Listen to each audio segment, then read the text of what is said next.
Welcome to the Green Wasp Removal YouTube channel. In this episode, we continue training the Manchester University Wasp Survey Team as they remove their first Baldfaced Hornets nest from a tree and collect the live wasp specimens. Then we conduct a field dissection of the nest and we examine the brood comb inside. We assess the status on the nest, check the pupa and the larva development, and then we'll show you how we move that brood comb into captivity. We then remove the larvae from the nest where they can be collected and used as protein food for other species of wasps that we currently have in our lab environment. And then we raise the pupa in a captive environment until they're at the adult stage where they can be collected and used for venom immunotherapy. And we'll show you the entire process from how they're collected in the field, from how they're raised as pupa into adults and then collected again in the lab environment. And we'll show you the process of how we preserve the venom by flash freezing the wasps in dry ice in a humane process that allows them to be instantly frozen for the purpose of long-term storage until they can be shipped to biomedical labs in both the U.S. and overseas. Thanks for riding along with us. We hope you learned something on this episode and have fun along the way. Now let's go back to July 31st of 23 when we first found this nest in the field. July 31st, 2023, Manchester University Wasp Survey Team collecting data on a Dolichovespula maculata nest.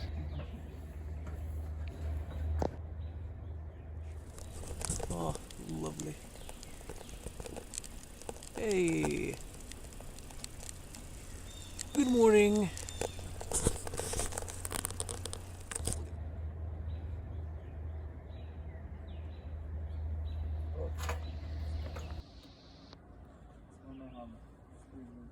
You want to be real close to the nest but not actually block the hole.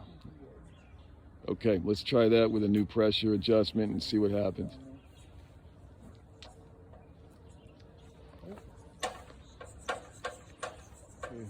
Yeah, let's do it right there. No.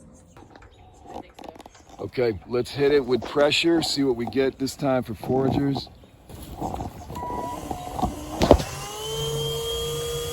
So you're starting to see the pheromone reaction. They're realizing now there's a threat. So just be on your toes. Make sure your skin is not touching your veil, especially noses and chins. Give yourself a turn and up and down. July 31st, 2023. I think we got one of the kids back. They came out of the tube. Hey, I think it might be crawling out. What are we seeing for collection? We're getting a few. Okay, so we're starting to go in.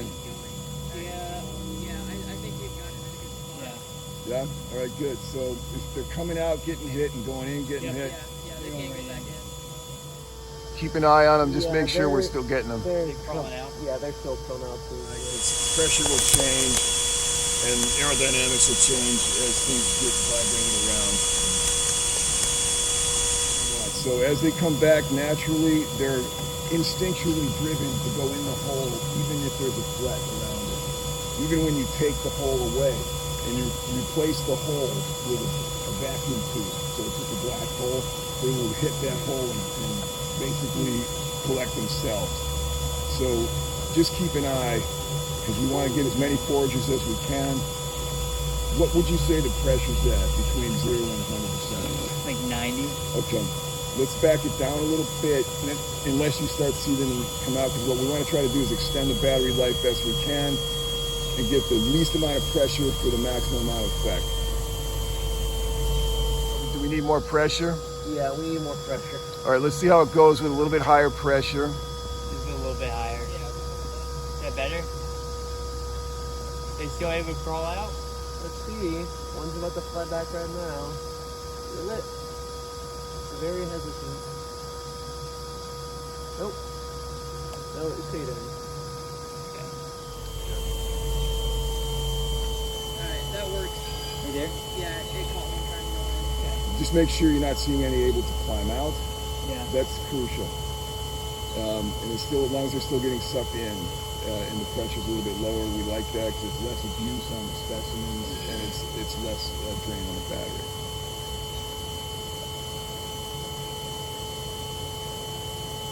So when that's this size, you'll probably have a couple dozen foragers at least. Okay, your initial layers that are closest to the branch that it started on are going to be your workers. The first generation of workers were born in that top cone. They're the ones you see now out foraging, and their job is to support the rest of the developing brood and get that nest to the point where queens and males can be born for the next generation. And that will be the lowest comb structure toward the hull. As it goes down, they expand the paper to cover each new layer of comb.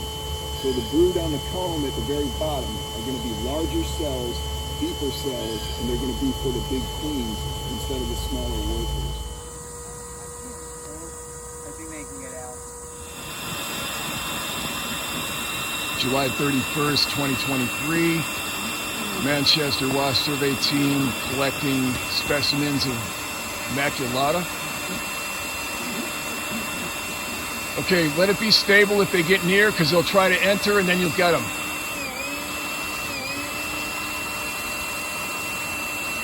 Whenever you see them hovering around the nest, just back off a little bit, let them get close to the hole, and then suck them up. And if you need the cap, we'll just stop while they wait and come back.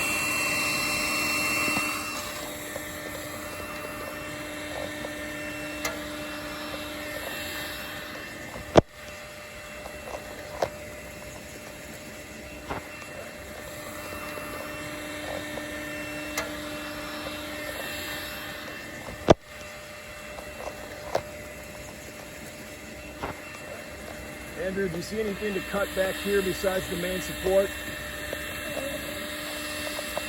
No, I just see the main support. Up here's Well, one. is that little, yeah. Got There's one little one one. on the top. So yeah, the one on the bottom. There's still one left on the bottom, yeah. Let's get that out of there so we don't break the nest. All right, you see anything else on there? No, I think that's it. All right, great. I think we got her. Most of the last of them came out just now, and I was able to get them in the back. Okay, let's cap it. Thanks, that'll work. They're so much bigger than Yellowjackets. Yeah, they're much larger, these are. Even though they're a Yellowjacket variant, they're still larger. Looks good. All right, that's a good collection. You guys did great. So here we've got the entry exit hole, support piece here, support piece here. Quite a number of spots where it went in for support. You can see how they build right onto the leaf and right onto the branch, and they incorporate that entire structure into their paper nest. So they use a number of things for support, including leaves, branches. We just removed it from the tree, and we backed up all of the foragers that we could find. There's probably a few more hanging out on the nest, as well as possibly the queen if she hasn't been sucked up yet. So what we see here is several colors of foraged wood. You have browns, grays, almost whites, occasionally a little greenish stripe here and there. Worker comb, worker comb, worker comb, and then every now and then they'll already be started on a lower level of queen and reproductive comb. But let's see what we have. All right, you got a good visual to focus? Mm-hmm. Okay, we're going to open this nest very gently to expose the layers of paper. Trying not to damage the comb.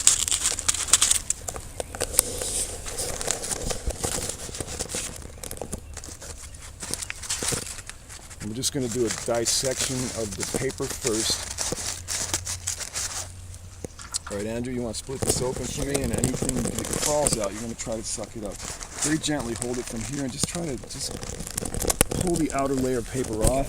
Most of it's paper. Most of the bulk of this is paper, but inside will be your comb. Try not to damage the comb. I will hold the support pieces while you do that. Make sure you get a good shot of that tray. So go ahead and pull that gently off as much as you can, and try to keep it as intact as you can, most of the paper. So go on down side by side, just kind of split it as you go. If you need more prune, you can prune further if you need to. That's good right there. Okay. Look at those beautiful silky caps. Yeah, isn't that great? Those are pupa. Let's try to pull it open a little bit like that. Okay, let's flip it over now. Okay, I'll hold it while you do the rest of the paper. Oh, look at that. Look at all the larvae. Yeah, it's a great active nest. Oh, now this could be our queen anywhere in there. See how we have some pupa already chewing their way out of the silk cap? Can you get that, Trey? Oh, yeah. Okay, Yeah. so we have pupa being born on the nest as we speak. There's two of them, one in the back, one in the middle. You see the one in the back there? Uh-huh. Okay, so this is a great active nest. This is really, really beneficial to this environment and the ecosystem. It would have produced dozens and dozens of very healthy active wasps. That's why you don't ever want to spray these. These are really fantastic for cleaning up your pest insects. They will eat lots and lots of bugs all summer. Now you see how active the larva is. You see how the larvae move like this a lot inside the cells? Their job is to attract attention from the worker wasps that you see maintaining this nest. These are the workers that work with the larvae a lot. So what they do is they wiggle around to get attention so that they get fed, just like baby birds. And in that process, as they're getting fed protein from insect meat, they also produce a lot of that fluid that the adults will drink. And so that's how there's a two-way exchange of fluids and proteins and carbohydrates between the adult and the larva, and that is called trophallaxis, that mouth-to-mouth exchange of fluids and nutrients. All right, Andrew, let's pull off the rest of this paper. Try not to damage any of the pupa. And just set it right down in the bin. Great. We'll do the same with the rest of it here. We're going to expose all of the comb, and I'm going to show you the back of it. There you go. Great. Just rip it right off. Look how tough that is, man. They build that out of like almost a cardboard strength. So what you have here is often the queen will hide up in this area. So it could be the queen or it could be the workers. But in all these little nooks and crannies up above where the support piece was, you'll see all these little nooks and crannies. And there's one right there. It's a little tough to tell who's the queen and who isn't. But she could be anywhere inside these. So as you deconstruct a nest, just be very gentle, because inside all the little spaces, the air gaps, there could be live wasps. So let's go ahead and get the vac going, and we'll get a couple of these sucked up, the adults. Now, these are probably brand new pupa that just came out, and they hang on the nest and don't do a whole lot until they're stronger. After a day or two, then they become active. Other ones are going to be the worker wasps who are maintaining, but most of those are in these collections already. So you see they're pretty docile and they don't really attack. They're too new really to do much. That looks like all of them on this layer, right? Now we're going to go on the back and try to expose whoever might be hiding in here and suck them up. There you go. Get her.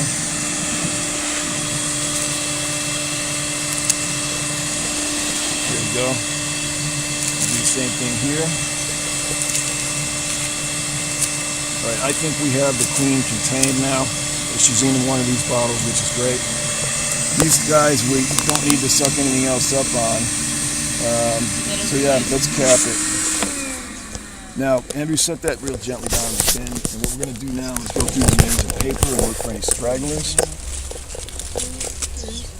And let's see what we can find in here, and we'll suck them up. So in these layers of paper, you will often find campers that are just kind of in between everything. So just gently pull these papers apart. And I like to keep them as intact as possible, because I use them for art, I use them for teaching, and I use them for all sorts of different projects that are useful. So the more paper you can keep intact, the better. It's just a great material. So get them in larger chunks and just lay them down. Once you've seen that there's nothing on it, lay it in one side of your bin.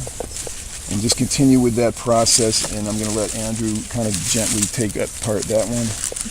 Right.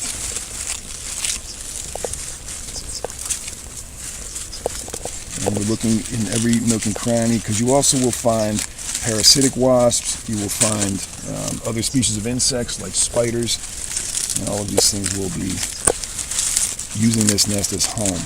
So you want to get all of that out and make sure you have nothing but layers of paper in our stack.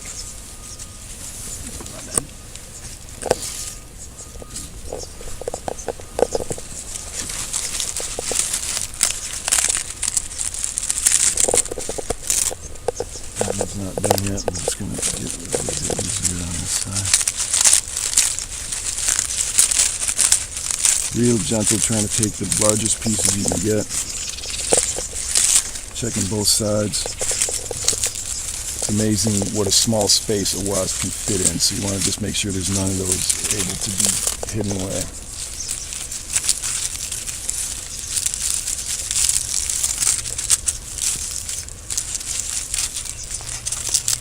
Okay, great.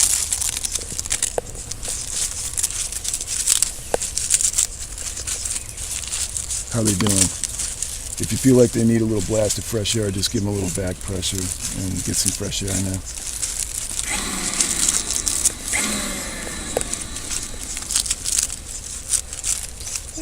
Little caterpillar.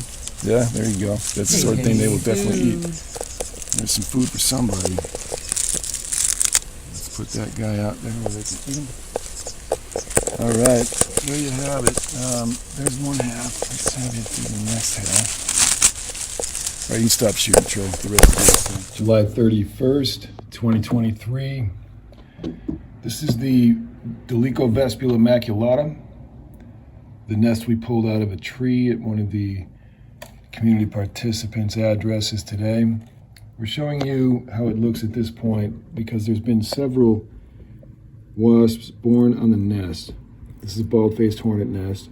Some of the pupa, we have 3 or 4 of them out now that have been born right here.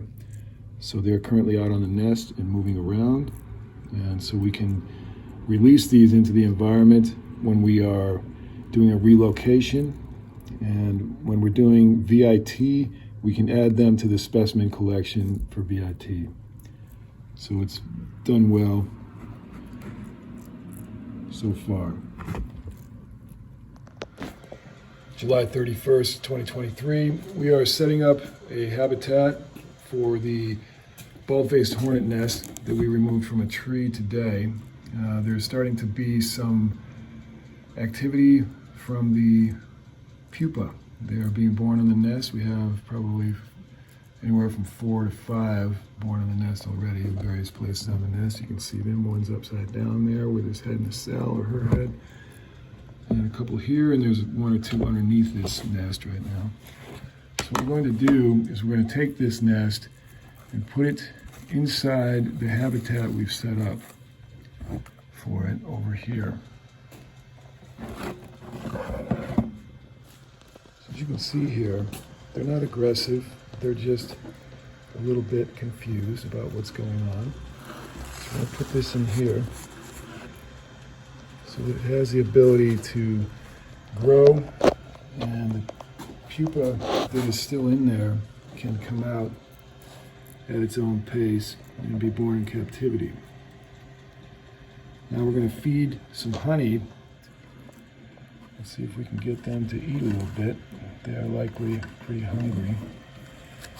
So let's see if they'll eat.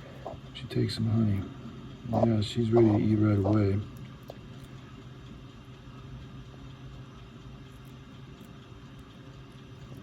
So what we're going to do is feed each of these. This one's eating from a larva right now, just doing trophallaxis, so we won't bother her. This one's just hiding out with its head in the cell. It's very common behavior after they're first born on the nest. As you can see from the activity of the larva, they are very hungry right now, and they are trying to attract the attention of the wasps on the nest in hopes that they'll get a meal.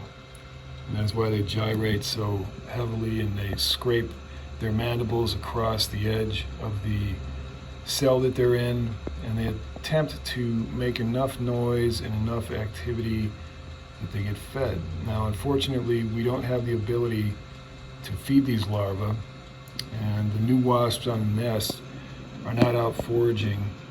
They are simply captive in here because they will be collected for VIT, Venom Immunotherapy. So we're not going to be able to save the larva, unfortunately. So what will happen is we will go ahead and harvest the larvae by pulling them out and feeding them to the other wasps we have in captivity, who will use the larva as food. for protein for their developing nests.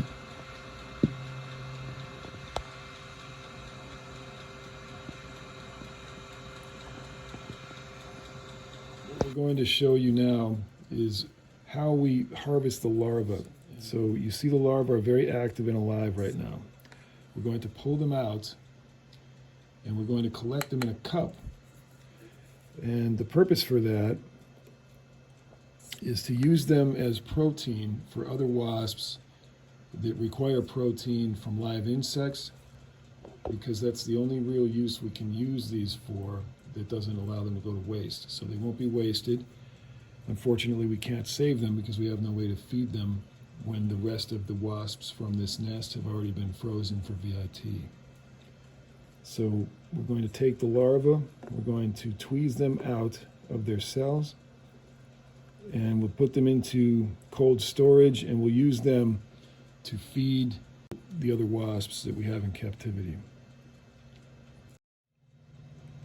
And then these wasps who are using the larvae for feeding right now, they will start transitioning to honey instead of larva fluids for their own sustenance.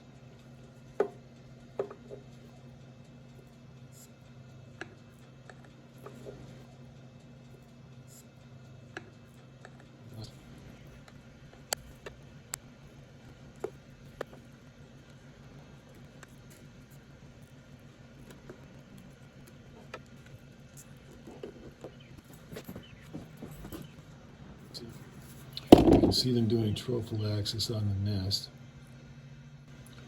So we're getting a nice collection of live larvae.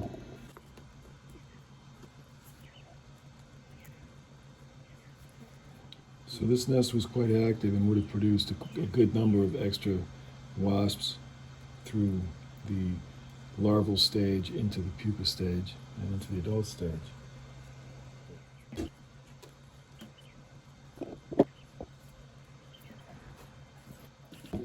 The maculata larvae are very hardy. They're very tough, and a lot of these are pretty well matured and would have gone into pupation by weaving a silk cap pretty soon.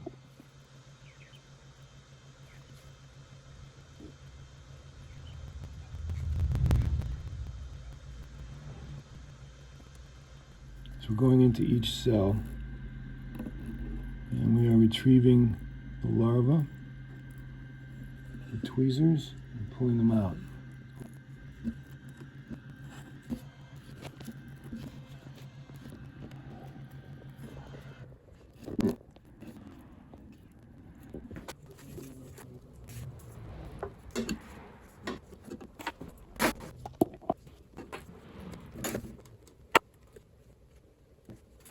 So you see there's a few more larvae right in here, so we need to pull those out.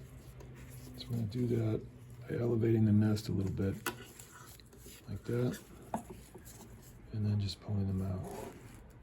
Now at the same time, the wasps are very much thirsty for the fluids that the larvae produce.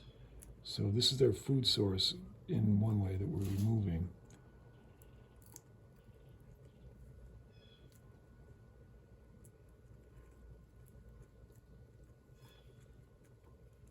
And we're replacing that food source with honey and water.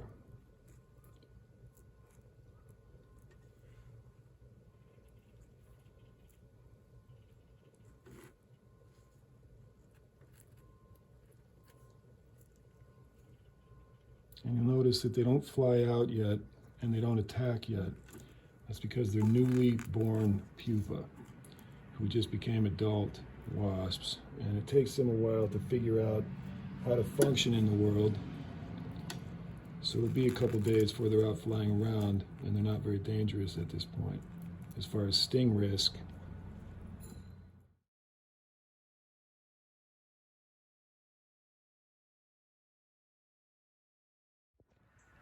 as we're working here, a Yellowjacket showed up and has been sniffing around the Baldfaced Hornet nest, very curious about this habitat. She flies inside and she's looking around in there.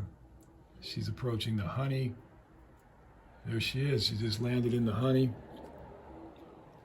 So she's realizing there's a food source in there. And she just randomly flew in from outside the barn.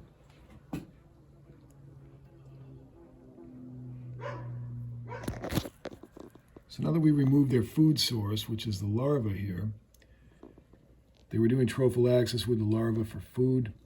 Now they're going to have to transition to eating this honey. And so these wasps will be trained on how to eat honey initially, and then eventually they'll start finding it on their own. Right now they're still trying to do trophallaxis by hunting around the various cells. And we left a few very tiny larvae in there for them, but in general, most of the larvae now have been removed. So once we have them inside the habitat and the larva has been removed, we then have to teach them how to eat honey a little bit, because they're not necessarily familiar with that. So we'll bring it up here and we'll share it with them. And they usually go right for it.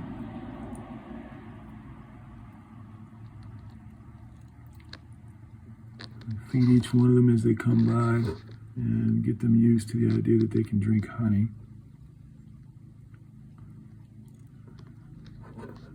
Here you go, hon. So that's how we get them used to the honey feeding.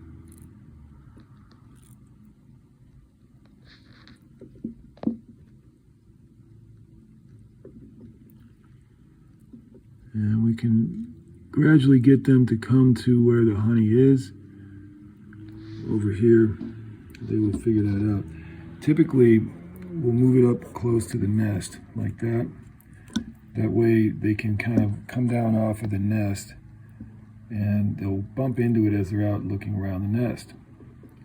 So this is where we'll leave it, right up next to the nest. Here you go, guys. Here.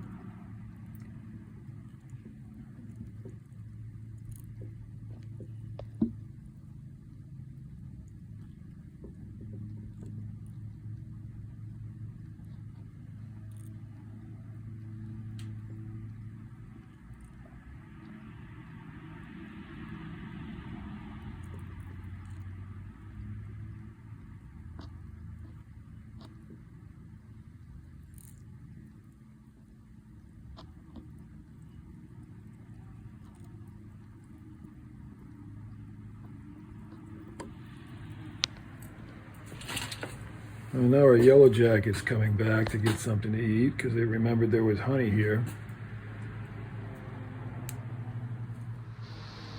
So here the Yellowjacket that flew in is trying to figure out where'd that honey go.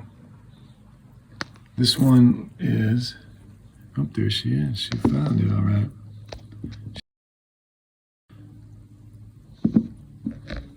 This is a little Germanica, and we're going to have to get her out of here before she tries to zero in on this space as a source of food.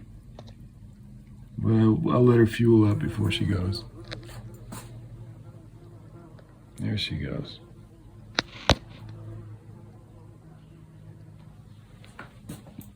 She's pretty excited to find all that honey. Pretty soon our Baldfaced Hornets will do the same thing. This is a great little example of how our native species like Baldfaced Hornets can be affected by the great adaptability of the invasive species, which in this case is a Germanica, a Vespula germanica, commonly known as a German Yellowjacket here in the U.S., where they're an invasive species. They're very aggressive scavengers, and they will find food even inside the nest of a Baldfaced Hornet. And the issue we may have with that in the ecosystem is resource depletion, the invasives taking that which belongs to the natives. Yellowjackets are notoriously aggressive about protecting their food source. They don't like to share so much. So it'll be interesting to see how she responds to having the Baldfaced Hornets sharing her honey. Their honey, really. So we have 3 up here on the nest. We have 2 down here that have found the honey. So they'll start getting used to where the food is. And they'll do trophallaxis like these 2 are doing here.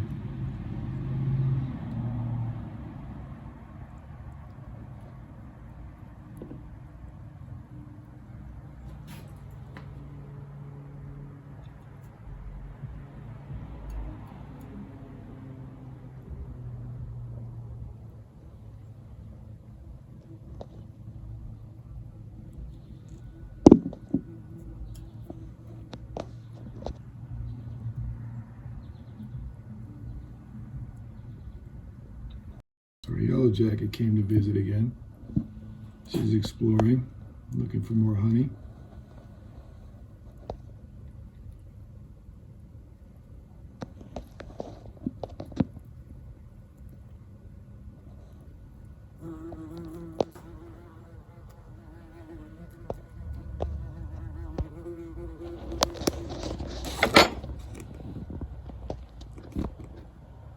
So what we've found in the lab work that we've done, both in the field and in real captive environments indoors, is that these invasive species, including the Vespula germanica, the German yellowjacket, and also the paper wasp, the European paper wasp, Polistes dominula, those are both invasive species here in the States, they both have this really advanced and aggressive ability to go after any resources they find in the ecosystem.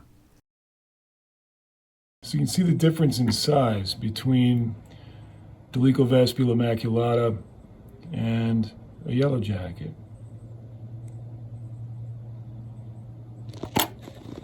They're both yellowjackets by species, but certainly one has quite a bit more size than the other.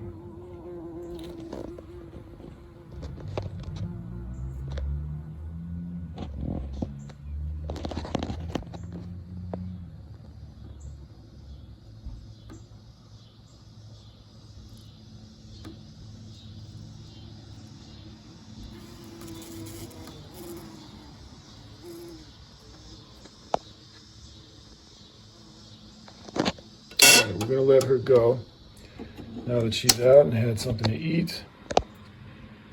Now we're going to take the larva, the Dolichovespula maculata larva, bald-faced hornet larva that we cannot save, and we're going to use this for food for our relocated Polistes nests.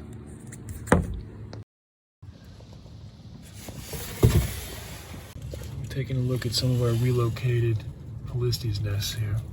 As you can see in one of the containers where we have a relocated Polistes nest, we added a hornworm. That's the green worm you see inside at the bottom of the container. We just wanted to see if the Polistes would utilize that as a food source, but they so far have not. It's a little bit larger than what they would normally collect in the wild as soft-bodied caterpillars. So we're allowing all of these different nests to pupate in semi-captivity, but they have access to fly out to go hunt whenever they want to. And in the meantime, we're supplementing them with the larvae that we can't save from other nests to see if they'll be able to use that as protein. Maybe we'll drop a couple in there, just in case they can find it and use it for food.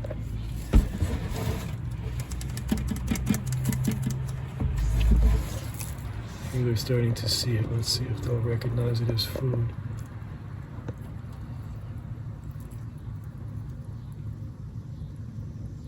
There they go.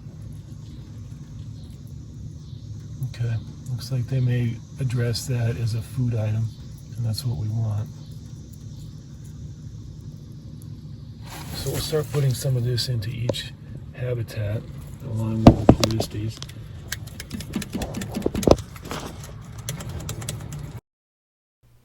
Over the next several days to a couple of weeks, we'll see this sort of behavior from the nest. You'll see a pupa chew its way out of the silk cap that it wove when it went into the pupation stage, and it will emerge like these, the fully adult bald-faced hornet, Dolichovespula maculata. These are not true hornets, even though we call them that in their common name. They're actually a yellowjacket variant. There's only one true hornet established in the US right now, and that's a European hornet, which is actually not native. It was invasive, but it was established here in the 1800s, so it's been here for quite a long time, and it is now established in the States, a true hornet. But these bald-faced hornets, quote unquote, are actually a yellowjacket species. They're just black and white instead of black and yellow.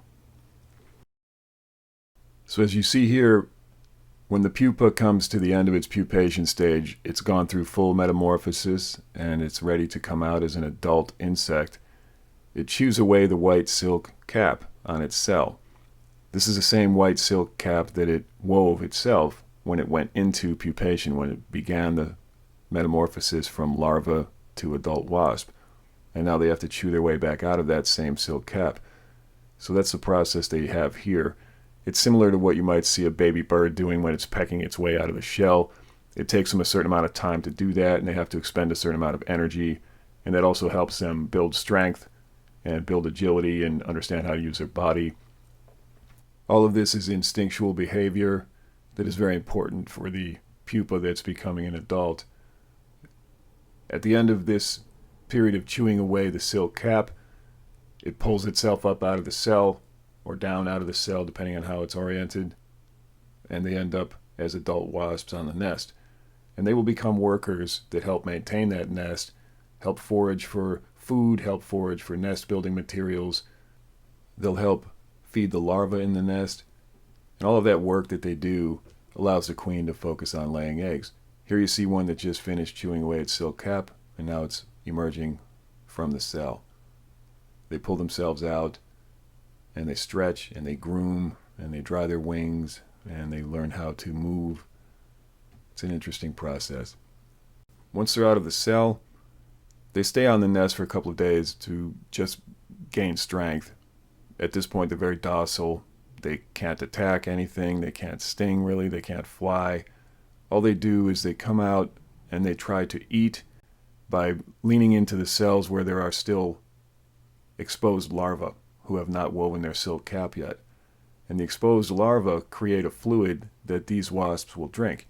And so these wasps instinctually begin to do trophallaxis with the larva so that they can gain strength and nutrition from the fluids that the larvae produce. And then eventually, when they're strong enough in a couple of days, they begin to go out and forage and work on the nest and bring back protein to feed the larva. So the evolution of this process is very interesting. Both parties, the adult wasps and the larvae, have an equally strong desire to help each other survive because they're also dependent on each other for food and nutrition, at least partially. That interdependence ensures that the adults are highly motivated to take care of the babies.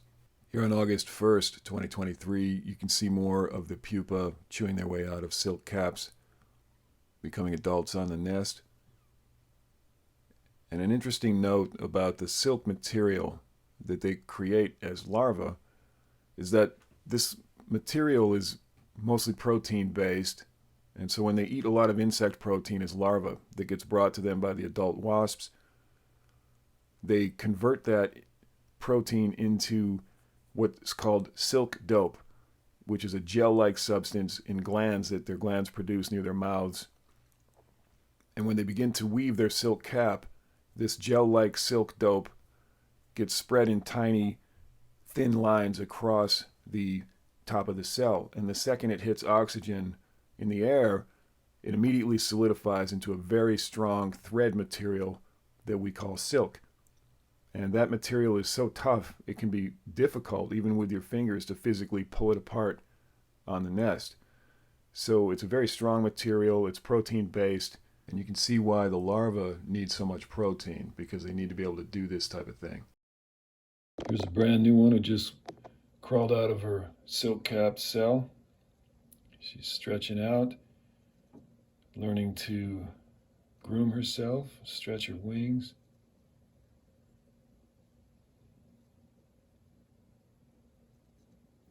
So this is the purpose of a relocate on any Baldfaced Hornet, Dolichovespula maculata nest.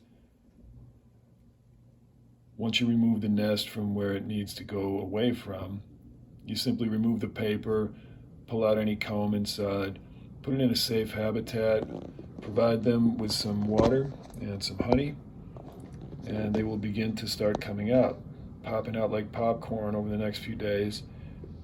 As a eusocial species, they immediately know to come over and hang out with the other ones on the nest. They begin interacting with the other wasps.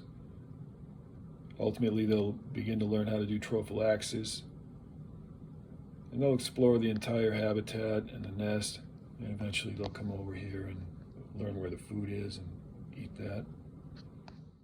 Here within a day or so, we've already had about a dozen Baldfaced Hornet pupa chew their way out of the silk cap and come out as adults and start to congregate on the nest. They all appeared very healthy and viable, and they were getting strong enough now to take flight. So you'll see a few of them here flying around the habitat. Instinctually, when you put them in the sun and there's a lot of light by a window, for example, they immediately begin to learn how to fly, and they start instinctually attempting to go out and forage and fly toward the light. And they learn how to eat the honey that we provide for them, and that honey stands in for what would normally be nectar on flowers out in the wild that they would forage.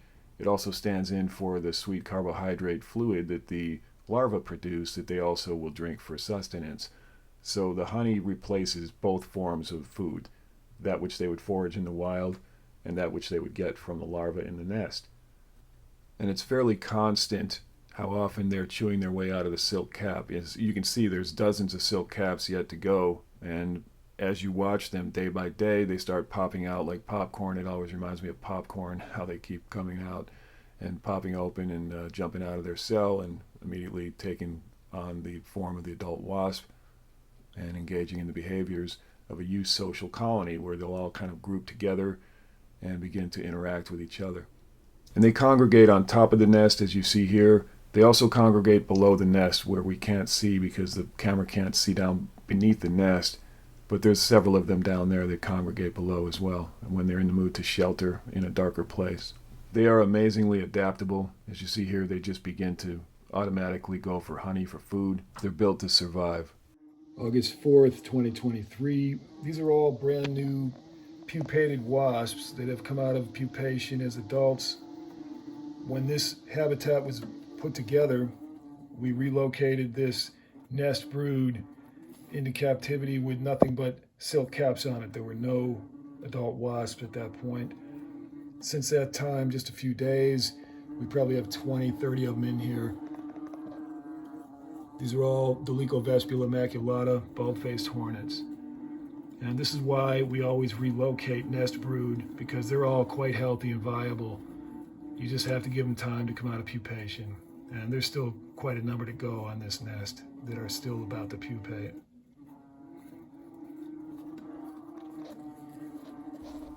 So every few days, when there's enough population in the nest that's healthy and in the adult form, and they're out of their cells and moving around and acting like they're ready to go out into the environment, this is when we need to harvest them for VIT, a regimen where people are given shots over a 3 to 5 year period to reduce or entirely eliminate their sensitivity to wasp venom, thus eliminating the risk of them dying from an anaphylactic shock scenario if they're stung. And this is life-saving technology, and we're happy to take part in it. Obviously, there's an ethical dilemma sometimes that you have to consider, in that we are killing these wasps essentially in order to save human beings. But when there's children's lives at risk and they need this therapy in order to survive out in the world, it's one of those things where you just have to balance the need for medical intervention sometimes over the preservation of the wasps in the environment. And you have to keep in mind, these wasps would have been killed anyway, because the clients who call us for help because they have a wasp nest in a place that's dangerous to them or their families or their business or their pets or what have you, they're going to kill that nest either way. They're going to poison it, which is the worst scenario for the environment. So if we can come in and in a green way or an environmentally conscious way collect this nest without poison, remove it from the danger zone that it's in where it's a threat to people, and we can utilize these wasps for something positive that will help the world, at least help the humanity in the world, it's a worthy effort. So here we've collected multiple adults into a specimen bottle, and this process will show you how we flash freeze them in dry ice. All right, so we take our specimen bottle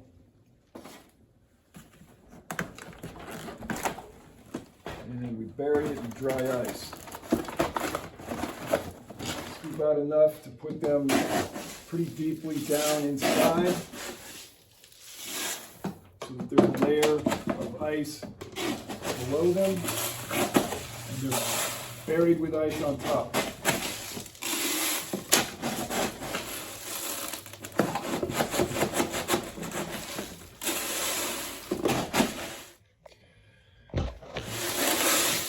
Put in insulating material.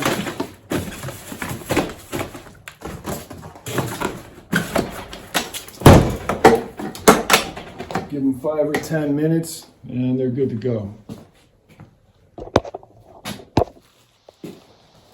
So we have Dolichovespula maculata.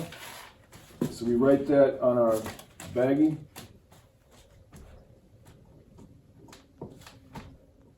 Along with the date.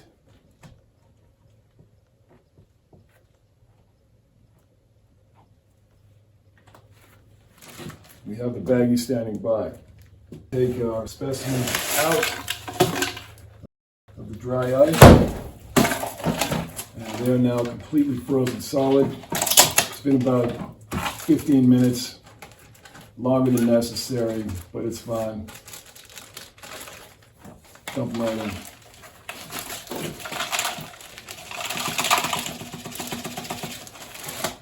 Give your container a little bump to dislodge any that are hanging out into the interior screen. Just make sure everything is clear. Looks like it is to me. You can hold it up against the light, makes it a little easier to see sometimes. You don't want to miss even one of these specimens. Once you're in the bag,